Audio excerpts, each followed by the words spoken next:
Each week at this time we do something we call a community moment, where we invite someone from the Oasis community to come up and kind of share a brief thought for a day. 10 minutes or less. And something to make us kind of look at the world a little differently. You know, sometimes you share a life experience, sometimes it's a story of your journey to free thought, sometimes it's a topic you have a passion about. And we have such incredible diversity of life experiences and wisdom in this community. It's always fun to hear what people are thinking about this week. And so if you want to do one, come up with, get in touch with me, send me a message. My name is Mike House, A-U-S is the last name. You can look me up, I don't know, different places. I guess we ought to put that in here in our new bulletins. Anyway, I will get you on the schedule. And just if you think you have an idea, just get in touch with me because we'd love to hear you. This week we have a veteran community moment presenter. He's done a lot of videography and all kinds of other stuff. One of those people we probably couldn't exist without. Warm welcome to Gosha Potaman.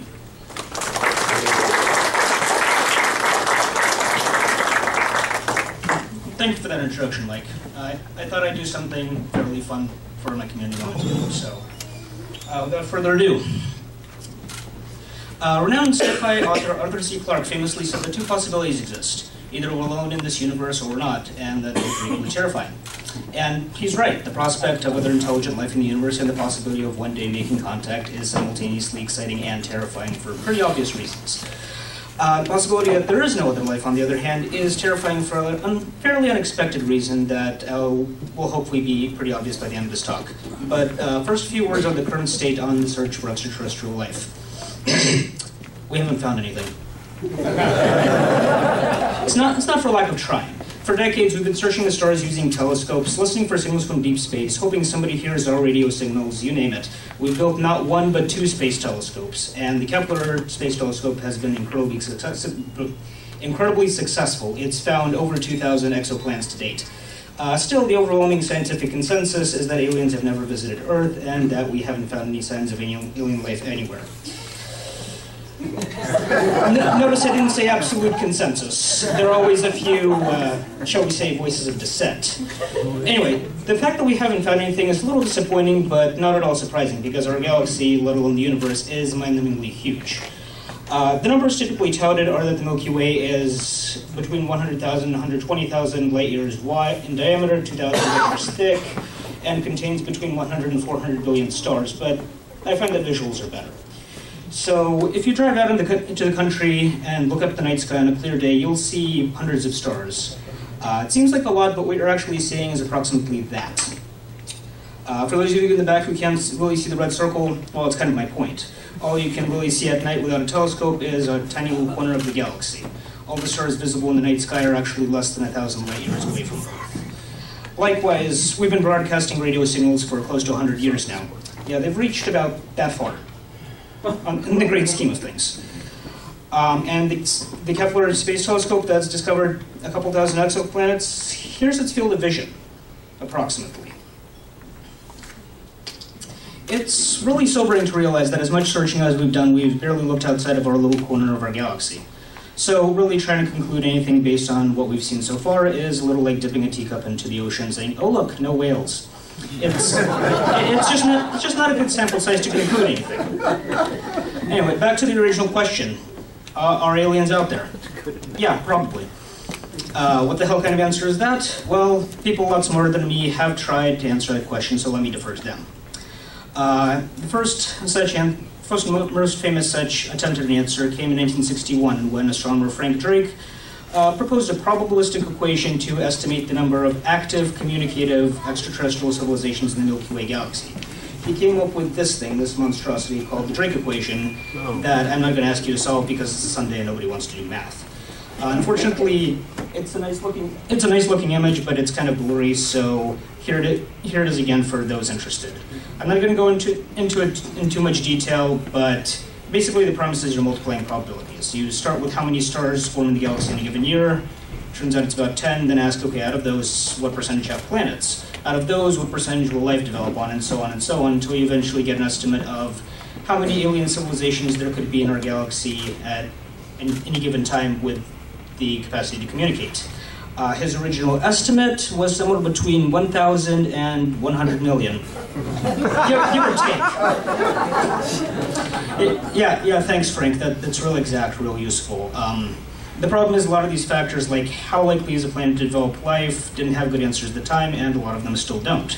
So depending on the guesses you plug into the equation, the results differ wildly. But that's not the point. That was never really meant to be the point. It was never meant to provide an accurate answer to that question, and it makes a lot of simplifying assumptions. I mean, really, if you wanted to calculate something like this, you could go into much more detail. The point of this exercise was to provide a talking point for discussion and stimulate dialogue on the subject, the main point here being how insane the probabilities actually are. So let's look at it in another way. Technology has gotten a lot better since 1961, and the Kepler Space Telescope is a good example of that. It can detect intelligent life, but as I mentioned, it's found thousands of exoplanets, and can at least give us some sample data to calculate how likely a star is to have planets, how likely planets are to be in the star's habitable zone, and so on and so forth. As it turns out, the ratio of stars to planets is currently estimated at about 1 to 1, so that's anywhere from 100 billion to 400 billion stars, depending on, or planets, depending on how many stars our galaxy actually has. A 2013 study by Berkeley looking at the Kepler data suggested that approximately 1 in 5 stars in our galaxy are sun-like, and approximately 1 in 5 of those have at least one planet in their habitable zone. So that puts the number of planets that have a pretty good chance of containing life anywhere between 4 and 16 billion by those estimates, although some estimates have gone as high as 40 billion. By comparison, the odds of winning the Texas State Powerball are 1 in 292 million, so if I was a betting man. Okay, great. So from an analysis of probabilities, the galaxy should be teeming with life right now, and we should be bumping into flying saucers left and right. So where the heck is everyone? It's a good question. It's such a good question that it has a name. The Femri Paradox is the apparent contradiction between the lack of evidence for alien life and the apparently high probability for pretty much every estimate ever. And it's especially poignant when you realize that you don't need hundreds of aliens with interstellar capabilities flying around colonizing the galaxy. Really, for someone to have visited Earth, you just need one. So consider real quick the hypothetical scenario where humans have developed faster than light travel and started colonizing other planets. 2 simple rules for this. We start by colonizing one other planet, and every 100 years, every planet colonizes one more. So, I mean, it's basic exponential growth that is going to get out of control very quickly. Because after 100 years, you have 2 planets, after 200, you have 4, then 8, and so on. After 1,000 years, you have 1,000 planets. After 2,000 years, you have 1 million. After 3,000, you have 1 billion. And somewhere between 3,000 and 4,000 years, you surpass the number of stars in our galaxy. So, so 4,000 years is a long time for us, but I mean, really on a cosmological scale, that's nothing. The universe is 14.5 billion years old. Earth is 4.5 billion years old. Logic dictates that, and Earth is nowhere near the oldest planet in our galaxy. The sun is nowhere near the oldest star in the galaxy. Logic dictates that if life were at all likely to rise, an alien species somewhere would have developed the technology to colonize the galaxy in just a few thousand years. So why hasn't that happened? The point I'm trying to make here is that the question of whether or not there is life on other planets is really almost more of a philosophical one. I mean, the main question isn't whether or not there's other life out there. There probably is if Earth is not insanely unique. But what are the implications of the fact that we haven't found anyone and no one else has found us? The problem with the Femri Paradox is that there aren't really any answers. I mean, it's a paradox, but there are dozens of proposed explanations. For the sake of time, I'm not going to go into all of them, but I'll mention one that I find particularly interesting, which is called the Great Filter.